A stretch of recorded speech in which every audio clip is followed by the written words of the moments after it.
Outra coisa que deve ocorrer na convenção é que é provável que a primeira-dama, a Michele Bolsonaro, compareça.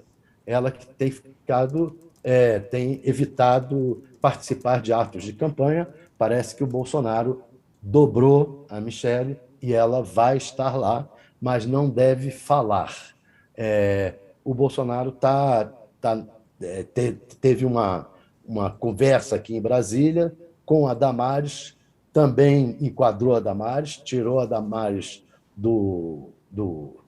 ela queria ser candidata ao Senado contra a esposa do José Roberto Arruda e o ex-governador, e isso ia fazer o José Roberto Arruda se lançar candidato. O Bolsonaro já espantou essa zebra.